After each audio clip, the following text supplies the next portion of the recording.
नमस्कार, मी सुवर्ण. दुपारच्या बातम्यांमध्ये आपल्या सगळ्यांचं स्वागत.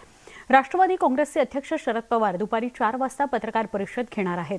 राजकारणातली सगळ्यात मोठी घडामोड दिल्लीत घडली आहे. पंतप्रधान नरेंद्र मोदी आणि राष्ट्रवादी काँग्रेसचे सर्वेसर्वा शरद पवार या दोन दिग्गज नेत्यांची दिल्लीमध्ये भेट झाली आहे. त्यामुळे या पत्रकार परिषदेकडे सगळ्यांचं लक्ष लागलेलं आहे. दरम्यान इथेनॉल खरेदी आणि साखरेच्या मुद्द्यावर दोन्ही नेत्यांमध्ये चर्चा झाली अशी माहिती मिळते आहे. महाराष्ट्रातील साखर कारखान्याकडे 120 कोटी लिटर इथेनॉल पडून आहे. त्याची जवळपास 10,000 कोटी इतकी किंमत आहे. त्यामुळे हे इथेनॉल इंडियन ऑइल आणि भारत गॅस पेट्रोलियम यांनी वेळेवर त्याची खरेदी करावी याकरता शरद पवार यांनी पंतप्रधान नरेंद्र मोदी यांची भेट घेतली. सोबतच साखर कारखान्यांकडे या हंगामातील 1 कोटी 10 लाख टन साखर आहे, ती जवळपास 40,000 कोटी किमतीची आहे, त्याची पण माहिती देण्यात आली. असं सगळं असलं तरी सुद्धा राज्य आणि केंद्र सरकारच्या संबंधांचा राजकीय भडका उडालेला आहे आणि त्या पार्श्वभूमीवर डॅमेज कंट्रोल करण्याकरता शरद पवार यांनी पंतप्रधान नरेंद्र मोदींची भेट घेतली असा अंदाज वर्तवला जातोय. आमचे प्रतिनिधी विनोद राठोड यांच्याशी सविस्तर बोलूया. विनोद, वेगवेगळी कारणं समोर येत आहेत की या कारणांमुळे या दोन नेत्यांची भेट झाली, पण खरंच आहे केंद्र विरुद्ध राज्य असा संघर्ष सध्या जो निर्माण झालेला आहे, इथली तपास यंत्रणा आणि केंद्रीय तपास यंत्रणा यांच्या माध्यमातून जे काही सध्या सुरू आहे, या सगळ्या पार्श्वभूमीवर, संजय राऊतांच्या कारवाईच्या पार्श्वभूमीवर या भेटीविषयी काय सांगाल? नक्की राष्ट्रवादी काँग्रेस पक्षाचे राष्ट्रीय अध्यक्ष शरद पवार यांनी पंतप्रधान नरेंद्र मोदी यांची भेट घेतली आहे. या भेटीमध्ये अनेक कारणं पुढे आली आहेत. त्यामध्ये खास करून ज्याप्रमाणे ईडी आणि सीबीआयची जे कारवाई महाराष्ट्रामध्ये होत आहे आणि त्या केसेस फाईल केल्यानंतर मात्र त्याचा निकाल कुठल्या प्रकारचा लागत नाही, ही या ठिकाणी एक बाब नोंदवली आहे असल्याची माहिती सूत्रांकडून मिळत आहे. आणि जी कारवाई आहे ती सूडबुद्धीने होत आहे असंही या ठिकाणी तक्रार शरद पवार यांनी पंतप्रधान यांच्याकडे केली आहे. त्यामुळे अनेक जे गोष्टी आहे, अनेक जे विषय आहेत ते राज्यामध्ये सरकारवर कशा प्रकारचे दबाव टाकून त्यांच्या मंत्र्यांना कशा प्रकारे राजकारणातून उठवण्याचा प्रयत्न केला जात आहे अशी टीका राष्ट्रवादी काँग्रेस पक्षाकडून केली जात आहे. आणि त्याच पार्श्वभूमीवर अनेक असे विषय आहे महाराष्ट्रातील, त्या विषयावर शरद पवार यांनी पंतप्रधानांची भेट घेतली आहे. आणि आशा अशी व्यक्त केली जात आहे की पंतप्रधान आणि शरद पवार यांची जी भेट झाली आहे त्या भेटीनंतर मात्र एकंदरीत राज्यातलं जे वातावरण आहे ते बदलेल. कारण ज्याप्रमाणे ईडीची कारवाई होते त्या ईडीच्या कारवाईला थांबवण्याचं काम या ठिकाणी होईल अशी आशा राष्ट्रवादीच्या नेत्याकडून केली जात आहे. परंतु शरद पवार यांची जी पुढाकारची भूमिका आहे त्यामुळे आता असं दिसतं की राज्यामधील जी ईडीची एकंदरीत जी केसेस आहेत आणि ईडीची जी कारवाई आहे त्यावर कुठे ना कुठे या ठिकाणी प्रश्न स्टॉप लागू शकतो, ही शक्यता नाकारता येत नाही. नक्की. पण विनोद, जी पत्रकार परिषद पवार घेणार आहेत 4 वाजता, त्यात ते याविषयी बोलतील अशी कितपत शक्यता आहे? नक्की. आपल्याला माहित आहे की याआधीही पंतप्रधान नरेंद्र मोदी यांची भेट घेतली होती शरद पवारांनी आणि त्या दरम्यान राज्यातली सत्ता स्थापनबाबतची चर्चा झाली होती, परंतु त्यांनी ती ओढ बोलून दाखवली नाही. आणि त्यानंतर मात्र त्यांनी स्पष्ट केलंय की मी शेतकऱ्यांच्या मुद्द्यावर त्यांना भेटायला गेलो होतो. त्यामुळे असे अनेक चर्चा आहे, परंतु जे मूळ मुद्दे आहे त्या मुद्द्यांवर या पत्रकार परिषदेमध्ये स्पष्टतेने बोलू शकणार नाही अशी शक्यता नाकारता येत नाही. परंतु एक गोष्ट मात्र या ठिकाणी नक्की आहे की आजची जी भेट आहे त्या भेटीमध्ये जे ईडीचे जे कारवाई होत आहे, राज्य सरकारवर जो दबाव टाकण्यात येत आहे, यासारख्या अनेक गोष्टींची चर्चा या ठिकाणी झाली. परंतु उघडपणे शरद पवार यांच्याकडून हे बोलले जाईल, उघडपणे साखर, इथेनॉल या मुद्द्यांवर चर्चा झाली इतकंच कदाचित सांगता येत असेल शरद पवार आणि राष्ट्रवादी काँग्रेसच्या नेत्यांना. धन्यवाद ही सविस्तर माहिती विरोध दिल्याबद्दल. नवी दिल्लीमध्ये पंतप्रधान नरेंद्र मोदी आणि शरद पवार यांच्या भेटीवर उपमुख्यमंत्री अजित पवार यांनी काय प्रतिक्रिया दिली बघूयात. पवार साहेबांची भेट झाली आता. साहेब, मला त्याच्याबद्दल काही माहित नाही. मी सकाळी मुश्रीफ साहेब, मी दिलीप वळसे पाटील साहेब इकडे निघालोय आणि इथंच अजून कोपरगाव शिर्डी परिसरात आहे. त्याच्यामुळे जोपर्यंत त्याच्याबद्दलची माहिती मला मिळत नाही, मी घेत नाही, तोपर्यंत त्याबद्दल काही बोलणं उचित नाही. पण देशाचे पंतप्रधान आणि एका पक्षाचे राष्ट्रीय नेते हे वेगवेगळ्या विकास कामाच्या संदर्भात भेटू शकतात. पार्लमेंट असल्यानंतर काही महत्वाचे प्रश्न असे असतात की ज्याच्यामध्ये चर्चा करावी लागते, तसे काही प्रश्न असू शकतात. मंत्रिमंडळाने किंवा आमदारांनी जे निवडून दिलेल्या मुख्यमंत्री आणि मंत्रिमंडळाने 12 जे काही विधान परिषदेचे राज्यपाल नियुक्त सदस्य आहेत त्यांचं रितसर नावं दिलेली आहेत आणि त्या गोष्टीला काही वर्ष होऊन गेलेली आहेत. तर ते का करत नाही माहिती नाही. आम्ही अनेकदा जाऊन विनंती केली तर असं ऐकायला मिळतं की वरिष्ठ पातळीवर बोला म्हणून आमचे वरिष्ठ नेते आपण आहात म्हणून आम्ही आपल्याला सांगतोय. तर आपण दिल्लीला गेल्यानंतर दिल्लीतल्या वरिष्ठांशी आपण बोलावं, कदाचित त्याबद्दलची ती भेट असू शकते. दरम्यान भाजपचे ज्येष्ठ नेते सुधीर मुनगंटीवार आणि राष्ट्रवादी काँग्रेसचे नेते माजिद मेमन यांनी या भेटीवर काय प्रतिक्रिया दिल्या बघूयात. कारवाई असेल आणि सातत्यानं आरोप प्रत्यारोप केले जात आहेत की षडयंत्र रचलं जात आहे का आणि विरोधकांचा विरोध डावलण्यासाठी अशा पद्धतीनं कारवाई होते का, हा देखील मुद्दा यामध्ये येऊ शकतो. कारण कालचं महत्त्वाचं नाव संजय राऊत यांची देखील संपत्ती ईडीनं जप्त केली. असे अनेक मुद्दे यामध्ये चर्चेला असतील का, कारण म्हणूनच महाराष्ट्रातला एक महत्त्वाचा नेता इथे भेटतोय का, अशी देखील शक्यता सध्या चर्चेत आहे. हे शक्यता होऊ शकते. पवार साहेबांची पंतप्रधानांची भेट घ्यायचे कारणामध्ये माझ्या समजप्रमाणे असं वाटतंय की आज जो महागाईचा प्रश्न आहे की डिझेल आणि पेट्रोलचे दररोज प्राइस वाढत चाललेले आहेत, लोकांना त्रास होतोय आणि त्याशिवाय हा जो ईडी आणि सीबीआयचा अत्याचार जो चाललाय की त्याचा दुरुपयोग चाललाय, हे एक व्यक्तिगत संजय दत्त किंवा नवाब मलिक किंवा अनिल देशमुखचा केस नसून एक जनरल वातावरण असं निर्माण झालंय की लोकांना असं वाटतंय की कधीही ईडी कोणाच्याही घरी जाऊ शकते, कधीही ईडी कोणालाही अटक करू शकते. तर हे असा दुरुपयोग आणि हे भयाचं वातावरण निर्माण झालं. सुधीर मुनगंटीवार आता आपल्या सोबत आहेत. सुधीरजी, असं वाटतं की ईडीचे अत्याचार सुरू आहेत अशी प्रतिक्रिया देखील आता विरोधी पक्षांकडून व्यक्त होते. कदाचित हा मुद्दा असू शकतो. एखाद्या व्यक्तीवर भ्रष्टाचाराचे आरोप असतील, बॉम्बस्फोटातील आरोपी जो ताडात होता त्याची जमीन खरेदी केल्याचे आरोप असतील आणि जमीन माझी नाही असा कोणताही खुलासा त्यांनी दिलेला नसेल तर चौकशीमध्ये असा आक्षेप घेणं हे गैर आहे. खरं तर आपल्यालाही जाणीव आहे की या तपास यंत्रणा पक्ष पाहत नाही, जात पाहत नाही, धर्म नाही पाहत, त्याचं आचरण आणि कृती पाहते. आपल्याला अशोक चव्हाणांच्या आदर्श घोटाळ्यामध्ये सुद्धा सीबीआय चौकशी झाली तेव्हा काही भारतीय जनता पार्टीचं सरकार नव्हतं. सुरेश कलमाडींच्या त्या खेळ स्पर्धेच्या संदर्भात त्यांना अटक झाली तेव्हा भारतीय जनता पार्टीचं सरकार नव्हतं. जेव्हा मायावतींना या संदर्भात नोटीस दिला तेव्हा भाजपचं सरकार नव्हतं. तर तपास यंत्रणा काम करतात, पण सध्या काही लोकांनी राईच्या फोटोचा पर्वत करण्याचा प्रयत्न सुरू केला आणि त्याच्यामध्ये कारण नसताना केंद्रीय यंत्रणांना बदनाम करायचं, केंद्रीय यंत्रणांच्या संदर्भामध्ये संदेह निर्माण करायचा असं सुरू झालं. आता राज्यात पृथ्वीराज चव्हाण साहेब मुख्यमंत्री असताना शिखर बँकेची चौकशी सुरू झाली, सिंचनची चौकशी सुरू झाली. म्हणजे काय, तेव्हा पृथ्वीराज चव्हाणांनी काय राष्ट्रवादीच्या नेत्यांना टार्गेट करण्यासाठी हे केलं होतं का? सरकार त्यांचं एकत्रित होतं. असं आहे की चौकशी ही त्या विविध कारणातून होते. अनिल देशमुखांना आणखी एक झटका मिळालाय. याचिकेवर सुनावणी घ्यायला नकार देण्यात आलाय. हायकोर्टातील न्यायमूर्तींनी हा नकार दिलाय. तिसऱ्यांदा कोर्टात दाद मागायचा प्रयत्न अनिल देशमुखांनी केला होता, पण याचिकेवर सुनावणी घेण्यास नकार देण्यात आलाय. आमचे प्रतिनिधी अजित मांढरे यांच्याकडून अधिक जाणून घेऊया. अजित, हा सगळा काय प्रकार आहे? याचिकेवर सुनावणी घ्यायला का नकार देण्यात आलाय?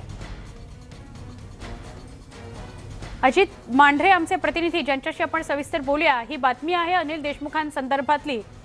अनिल देशमुखांना एक मोठाच फटका बसलाय किंवा झटका मिळाला असं म्हणू शकतो आपण, कारण न्यायमूर्तींनीच नकार दिलाय. हायकोर्टाचे न्यायमूर्ती ज्यांनी नकार दिलाय सुनावणी घ्यायला. अजित, काय अधिक माहिती? सुवर्णा, खरं तर अनिल देशमुख यांना आता सीबीआयने ताब्यात घेतलेले आहे. हे असताना त्यानंतर त्यांची कोर्टामध्ये त्यांना हजर करून त्यांची कोठडी घेण्यासाठी सीबीआयचा प्रयत्न असेल, पण असं असून देखील त्यांना सीबीआयच्या कोठडीत जायला लागू नये याकरता त्यांच्या वकिलांचा हा प्रयत्न आहे.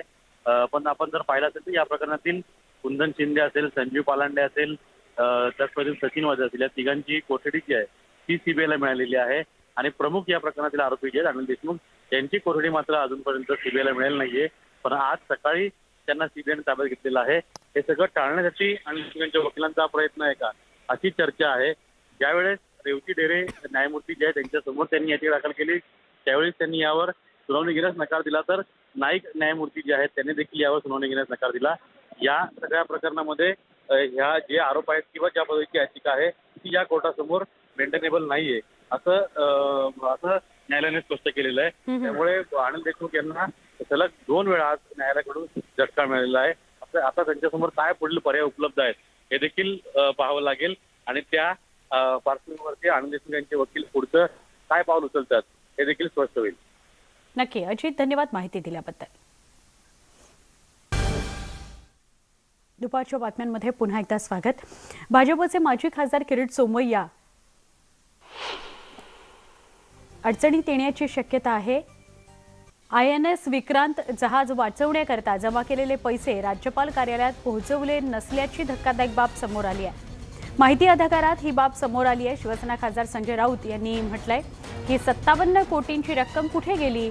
राऊतांनी हा प्रश्न विचारलेला आहे. सोमय्या हे CA असल्यामुळे असा पैसा कसा पचवायचा याची त्यांना माहिती असल्याचं राऊत म्हणाले. या प्रकरणी किरीट सोमय्यांवर देशद्रोहाचा गुन्हा दाखल करण्याची मागणी संजय राऊतांनी केली आहे. RTI कार्यकर्ते वीरेंद्र उपाध्ये यांनी राज्यपाल कार्यालयाकडून याबाबत माहिती मागवली होती. मात्र राज्यपाल कार्यालयात असा कोणताही निधी मिळाला नसल्याची माहिती राज्यपाल कार्यालयाने दिली असल्याचं राऊत म्हणाले.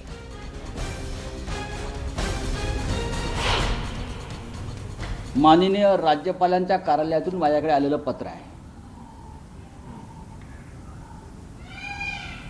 बरं का. धीरेंद्र उपाध्याय नावाचे एक RTI ॲक्टिव्हिस्ट आहेत. त्यांनी राज्यपालांना विचारलं की 2013, 2014 किंवा 2014, 2015 में विक्रांतसाठी अशा प्रकारे जे पैसे गोळा करण्यात आले होते ते तुमच्याकडे जमा झाले आहेत का, चेकद्वारे किंवा कॅशद्वारे. राज्यपालांचं पत्र आहे राज्यपाल कार्यालयाचं. ऐसी कोई राशि इस कार्यालय में जमा नहीं की गई है. ऐसी कोई राशि इस कार्यालय में जमा नहीं की गई है. देशाच्या संरक्षण व्यवस्थेशी, देशाच्या राष्ट्रीय भावनेशी केलेली ही शुद्ध फसवणूक आहे. हा देशद्रोह आहे.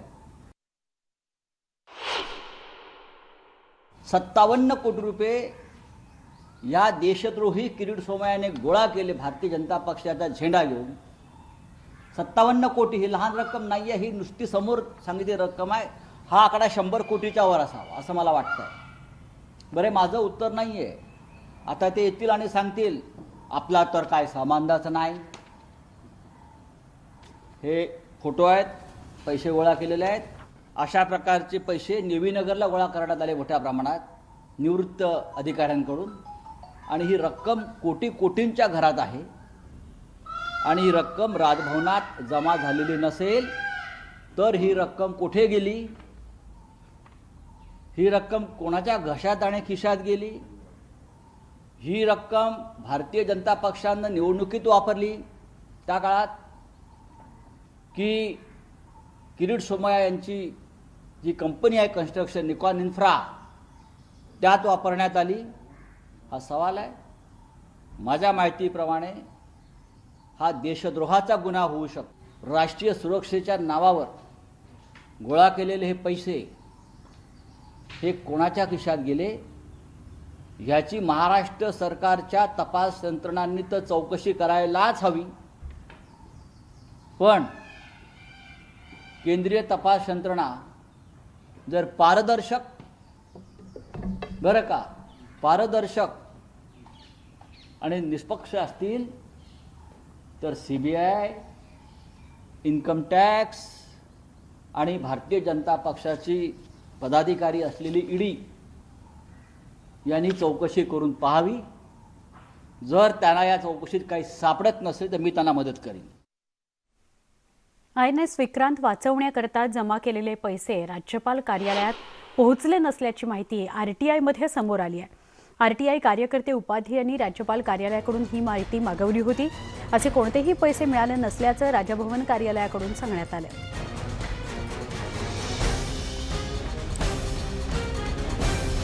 RTI कार्यकर्त्यांनी नेमका काय खुलासा केलाय त्या संदर्भात कार्यकर्ते धीरेंद्र उपाध्याय यांनी न्यूज 18 लोकमतला एक्सक्लुझिव्ह प्रतिक्रिया दिली. जी मैं एक डेढ़ महीने के पहले आरटीआई डाला था, जिसमें जानकारी मांगी थी कि आईएनएस विक्रांत जो कबाड़ में जा रही थी उसको बचाने के लिए धनराशि इकट्ठा की गई थी चंदा के रूप में, जनता से चंदा जमा किया गया था. वो राशि वास्तव में बचाने के लिए पहुंचा कि नहीं, क्योंकि उस समय बोला गया था कि राज्यपाल को जो राशि जमा होगी राज्यपाल को सौंपा जाएगा. तो उसमें आरटीआई में यही जानकारी आया है कि इस तरह की कोई किसी भी तरह की धनराशि हमारे पास नहीं आई है. ये उस मेरे 2013-14 के पीरियड में ही हुआ है और ये देश की सुरक्षा से जुड़ा हुआ मसला था. तो ऐसे ऑनलाइन पढ़ रहा था, तो मैं इसमें ये जानने की इच्छा हुई कि वास्तव में पैसा जमा हुआ है, पहुंचा है कि नहीं पहुंचा है, इसलिए मैं ये आरटीआई डाला. दरम्यान या प्रकरणी विरोधकांनी संजय राऊतांवर टीका केली आहे. बघूयात ते काय म्हणाले. 18वा आरोप आहे. 17 आरोप बोगस निघाले. उद्धव ठाकरे पण काही करू शकले नाही. हायकोर्ट सेशन्स कोर्टनी पण थोबाडीच दिली. मी तर पहिल्यापासून सांगतोय, जर किरीट सोमय्यांनी काही घोटाळा केला असेल, नील सोमय्या, मेधा सोमय्या, उद्धव ठाकरेंकडे डॉक्युमेंट द्या, इन्व्हेस्टिगेशन करा, सदा करा. मी काहीही चुकीचं की घोळ गोंधळ केलेला नाही. राऊतांना चॅलेंज देतोय, घोटाळा केला असेल उद्धव ठाकरेंना सांगा, कारवाई करा. पण संजय राऊतवर जी कारवाई झाली, पत्राचाळ घोटाळ्यामध्ये प्रॉपर्टी जप्त झाली, आता त्यांना पुढच्या कारवाईची भीती वाटते. काही लोकांचा प्रयत्न असा असतो की नख कापूनही शहीद होण्याचा प्रयत्न ते करतात. त्यामुळे मला असं वाटतं की लोकांचं लक्ष वेधून घेण्याकरता या सगळ्या गोष्टी बोलल्या जात आहेत. खरं म्हणजे आमच्या अनेक नेत्यांच्या घराच्या आतमध्ये माणसं घुसून त्याची मापं घेऊन नसलेल्या नोटिशी देण्याचं काम झालं, तरी देखील आम्ही आज भूमिका घेतली की ठीक आहे, तुम्ही काय करत असाल, आम्ही कायद्याने त्याचा मुकाबला करू. त्यामुळे या ठिकाणी तर जे काही पुरावे आहेत त्या पुराव्याच्या आधारावर नोटिसेस मिळालेल्या आहेत, त्याचं कायद्याने त्यांनी उत्तर दिलं पाहिजे. भावनात्मक उत्तर देऊन लोकांचा त्यावर विश्वास बसणार नाही. माझी संजय राऊतांच्या या आरोपाच्या बद्दल सहानुभूती आहे. काही माहिती असेल, तथ्य असेल तर पोलीस विभागावर आपण 21,000 कोटी रुपये जनतेच्या परिश्रमाच्या, घामाच्या, कराचे खर्च करतो. त्यांनी आरोप न करता त्याची चौकशी करावी. आपण आरोपी हा कोणत्या जातीचा आहे, धर्माचा आहे, रंगाचा आहे, वंशाचा आहे, पक्षाचा आहे, विचाराचा आहे, हे महत्त्वाचं नाही. चूक केली असेल तर कारवाई करता येते आणि ही कारवाई तपास यंत्रणेने करावी. आरोप करायचा आणि थांबून जायचं हे मात्र योग्य नाही. भाजपचे आमदार नितेश राणेंनी काय भाष्य केलं या सगळ्या प्रकरणात तेही बघूयात. आरोप करण्याचा नैतिक अधिकार कालपासून आता उरलेला नाही. अशा भ्रष्टाचारी लोक जे सामान्य लोकांचे बँकेचे पैसे खातात, यांना खरं तर पोलिसांच्या तुरुंगात जायला पाहिजे. जे पैसे त्यांनी खाल्ले बँकेचे ते सामान्य नागरिकांचे आहेत, एक लक्षात घ्या. त्या सामान्य नागरिकांचे पैसे चोरून त्यांनी फ्लॅट आणि वेगवेगळ्या प्रॉपर्ट्या बनवल्या आहेत. तो माणूस काय तोंड दाखवतो महाराष्ट्रासमोर? कुठल्या तोंडाने आमच्या समोर येतोय? तू पहिलं ईडीला उत्तर दे ना बाबा, तू पैसे का चोरलेस आमचे, माझ्या राज्याचे? कसे ते फ्लॅट घेतलेत? किती मराठी माणसाचे संपत्ती 1000 कोटी सारखी केली आहे, ती तरी उत्तरं द्यावं ना. दरम्यान या प्रकरणामध्ये भाजपचे नेते चंद्रशेखर बावनकुळे यांनी ही प्रतिक्रिया दिली आहे. सरकार महाराष्ट्रात आहे, मग एवढा गंभीर गुन्हा होता, तुमच्याकडे यंत्रणा नाही का? तुमच्याकडे त्या यंत्रणा का वापरल्या नाही? कोणी मनाई केली तुम्हाला यंत्रणा वापरण्याची? आता आपण आपल्यावर कारवाई झाली म्हणून एखादा घाबरलेला व्यक्ती ज्या पद्धतीने अंधारामध्ये चालताना मोठ्याने बोलतो, त्या पद्धतीने त्यांचं वक्तव्य आहे. मी त्यांना विनंती करतो की जर चुकीची कारवाई असेल हे ते वारंवार सांगतात आहे, तर न्यायालयामध्ये त्यांना रिलीफ मिळू शकतो. खऱ्या अर्थाने जेव्हा आमच्यावर त्यांनी म्हटलं की आमच्यावर कारवाई करू, आम्ही सांगितलं आम्ही न्यायालयामध्ये आमच्या बाजू मांडू. खऱ्या अर्थ हे जे चालू आहे, कुणावर आकांड तांडव करणं, अपशब्द वापरणं, हे महाराष्ट्राच्या संस्कृतीला न शोभणारे आहेत. पुढच्या बातमीकडे वळूया. अन्न आणि नागरी पुरवठा मंत्री छगन भुजबळ यांनी केंद्र सरकारवर जोरदार टीका केली आहे। ईडी आणि सीबीआयला पुढे करून राजकारण केलं जात आहे असा आरोप भुजबळांनी केला। कारवाईच्या भीतीने अनेकांनी भाजपमध्ये प्रवेश केल्याचा आरोप छगन भुजबळांनी केलाय। मात्र ईडी आणि सीबीआयला कितीही पुढे केलं तरी राज्यातली सत्ता देवेंद्र फडणवीस यांना मिळणार नाही असा टोला भुजबळांनी लगावला। रडीचा डाव खेळायचा। मुख्यमंत्री उद्धवजी ठाकरे यांनी सांगितलं होतं किंवा राजकारणातली लढाई जी आहे ही जनतेच्या कोर्टामध्ये लढूया ना। त्या सगळ्या सरकारी यंत्रणेचा दुरुपयोग करतात आणि ईडी म्हटल्यानंतर जामीन लवकर मिळण्याचा प्रश्न नसतो, केस लवकर संपत नाही। या अटॅच केलेल्या प्रॉपर्टी ज्या आहेत 5-5, 10-10, 20-20 वर्ष आणखी किती वर्ष राहणार आहेत सरकारच्या ताब्यात ते लक्षात येत नाही। आणि ही रक्कम कोटी कोटींच्या घरात आहे। तुम्ही पर्सनल अटॅक करता, आरोप करतात आणि मग सांगतात मग ते सिद्ध करा। सिद्ध म्हणजे कोर्टातच होईल ना। बाहेर किती सांगितलं संजय राऊत यांनी की मी हे माझ्या कष्टाचे पैसे आहेत आणि याच्यामध्ये कुठेही मनी लॉन्ड्रिंग झालेलं नाही। ऐकतो कोण? तुम्ही एकदा त्याच्यावर ईडीचा शिक्का मारून टाकला आणि ECR केला की त्यांच्या पद्धतीनं ते जे आहे। बुलेटिनमध्ये पुन्हा एकदा स्वागत। बातमी औरंगाबादमधून। औरंगाबादमध्ये शिवसेना भाजप एकमेकांच्या विरोधात उभी ठाकलेले बघायला मिळत आहेत। राजकारणाची एकही संधी हे दोन्ही पक्ष सोडत नाहीत। औरंगाबाद महापालिका निवडणूक जशी जवळ येऊ लागली आहे तसे शिवसेना भाजप दरम्यानचे राजकीय वाकयुद्ध वाढू लागलेलं आहे। त्यात भाजपनं पाण्याच्या प्रश्नाकरता मोठं आंदोलन केलंय। या आंदोलनाचे राजकीय पडसादही उमटले। पाहुयात आमचे प्रतिनिधी सिद्धार्थ गोदाम यांचा रिपोर्ट।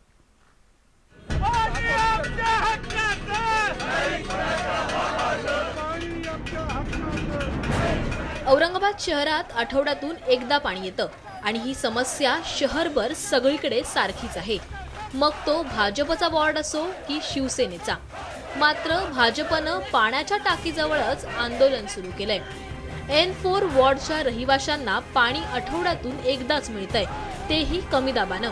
त्यामुळे नागरिकांचा संताप होतोय। मागच्या 3 महिन्यापासून संभाजीनगर शहरातील सिडको हडको वासियांना 8 दिवस 10 दिवसानंतर पाणी येत होतं। आम्ही वारंवार अधिकाऱ्यांशी चर्चा केली, भेटलो, निवेदनं दिली, पण त्याच्यात कुठल्याही प्रकारची दखल अधिकाऱ्यांनी घेतली नाही। आम्ही शेवटी आज सर्व नगरसेवक सिडको हडकोतील त्या भागातील नागरिक आणि सर्व महिला भगिनींना घेऊन आज N5च्या टाकीवर सकाळपासून आम्ही 9 वाजेपासून आंदोलन सुरू केलं। औरंगाबाद शहरात सुरळीत पाणी पुरवठा व्हावा यासाठी मुख्यमंत्री उद्धव ठाकरे यांनी शहरासाठी 1682 कोटींच्या योजनेची घोषणा केली।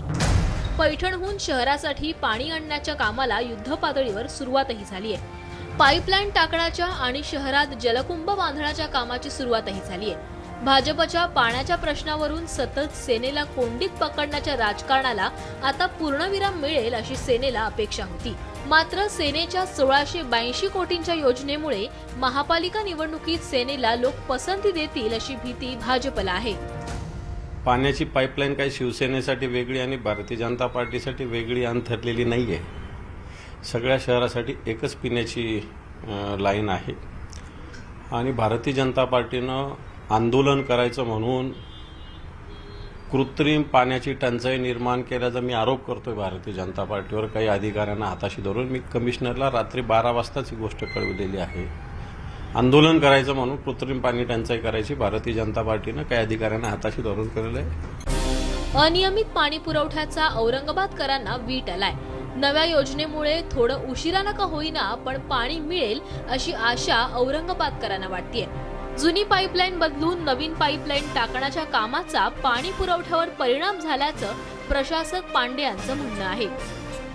महानगरपालिका हे जे दोन्ही पाणी पुरवठा योजना आहेत त्याच्या जे वार्षिक जे खर्च आहे त्या योजनावर तो 130 कोटी रुपये 140 कोटी रुपये औरंगाबाद महानगरपालिका खर्च करतात आणि पाणीपट्टीतून जे कर वसुली होतात तर 27 कोटी रुपये 30 कोटी रुपये वसुली होतात।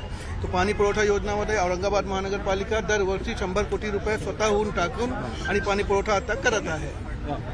आता किती दिवसात सुरळीत होईल? आता आम्ही उद्या बसणार आहे आणि जे काही बिंदू आहे त्याच्यावर जे चिकित्सीय पद्धतीने आम्ही चिंतन मनन करणार आहे आणि कुठे कुठे त्रुटीपूर्तता करता येईल त्याचे आपण करणार आहे. राज्यात सध्या सेना भाजपचं खुनशी राजकारण सुरू आहे. औरंगाबादेतही अनेक वर्ष महापालिकेत एकत्र संसार केलेल्या सेना भाजप आता एकमेकांच्या विरोधात उतरलेत. पाणी पुरवठा योजनेचा फायदा सेनेला होऊ शकतो, मात्र भाजप हे सहजासहजी होऊ देणार नाही.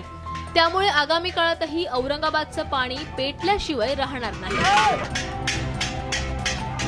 व्हिडिओ जर्नलिस्ट सुधीर जाधवसह सिद्धार्थ गोदाम, न्यूज 18 लोकमत, औरंगाबाद.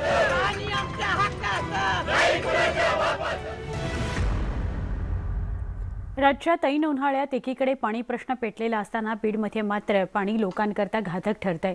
साखर कारखान्याच्या सांडपाण्यामुळे खरात आडगावातील नागरिकांना पाणीच नकोसं झालंय.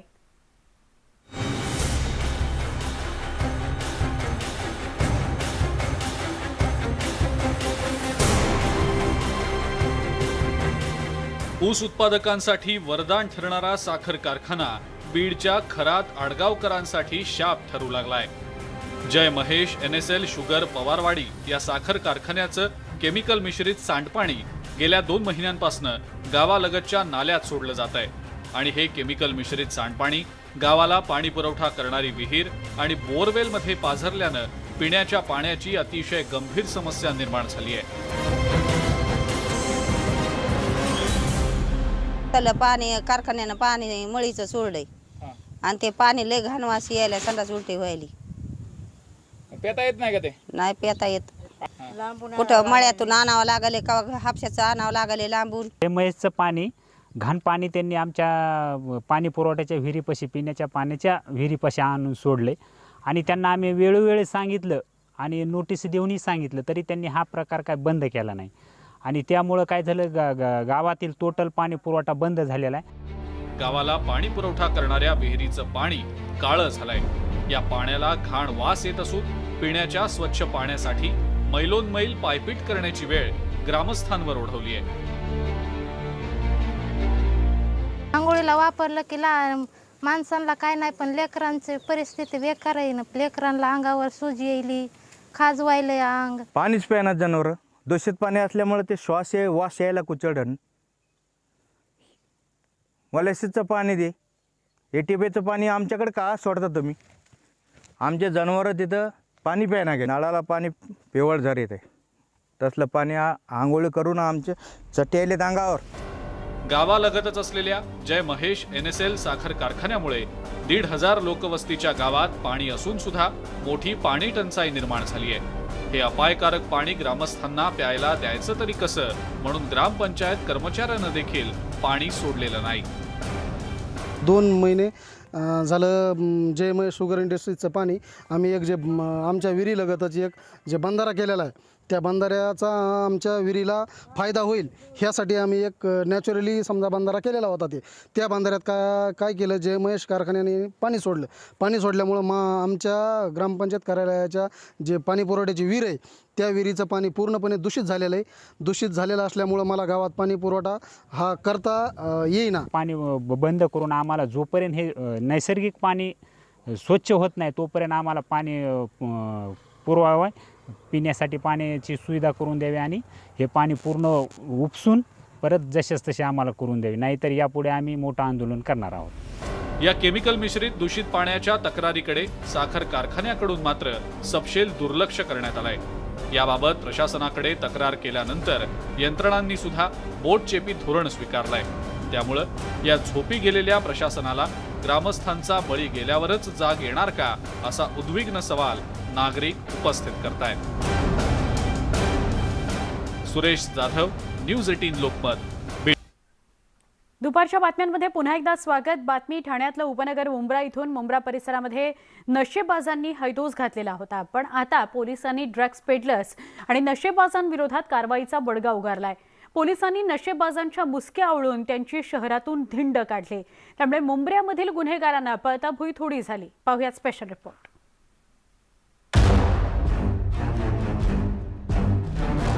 मुंब्रामध्ये नशेबाजांची धिंड. नशाखोरांवर कारवाईचा बडगा, पोलिसांचं कोम्बिंग ऑपरेशन.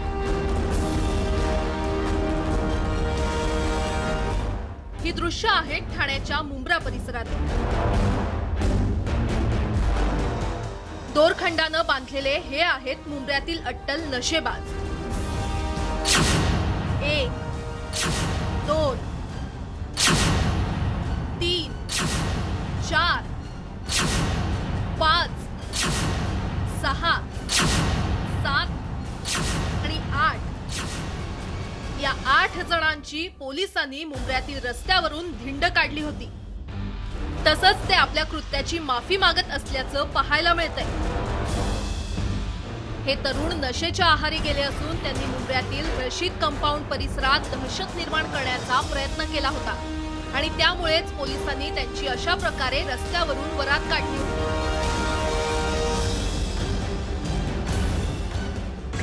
2009 में मंत्री जी भी, अभी आमदार साहब अभी तो मंत्री हो गए, वो भी आए थे, लेकिन उन्होंने भी करने के बाद भी ये चीज़ रुकी नहीं. तो ये कोई ना कोई रोकना चाहिए, लेकिन ये अगर डिपार्टमेंट रोक रहा है तो ये उनकी भी जवाबदारी है और ये बहुत अच्छा है क्या ये रोके और इसको जड़ से ख़त्म करे, तो ये ज़्यादा बेहतर है. ये कार्रवाई हुई है बहुत अच्छी हुई है और मैं तो यही कहना चाहूँगा कि ये हमेशा रहे और जो हमारे सीनियर हैं यहाँ के उन्होंने बहुत अच्छा काम किया है और जितनी भी कार्रवाई हुई उससे ज़्यादा होना चाहिए. एक एक गली और एक एक जो दुकान जो ड्रग्स सेलर हैं उनको भी अरेस्ट किया जाए और उनको ऐसी ही सज़ा दी जाए कि उनको सालों साल जेल में रखा जाए. या नशेबाजांकडून होणाऱ्या त्रासांमुळे मुंब्र्यातील जनता हैराण झाली होती. नागरिकांनी पोलिसांकडे याविषयी वारंवार तक्रारी केल्या होत्या.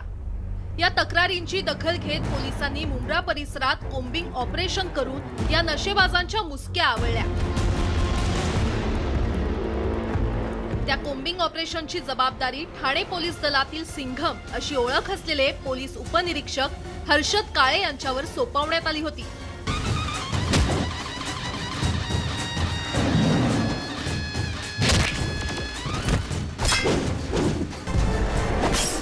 हर्षद काळे यांनी धडक कारवाई करून या नशेबाजांना जेरबंद केलं.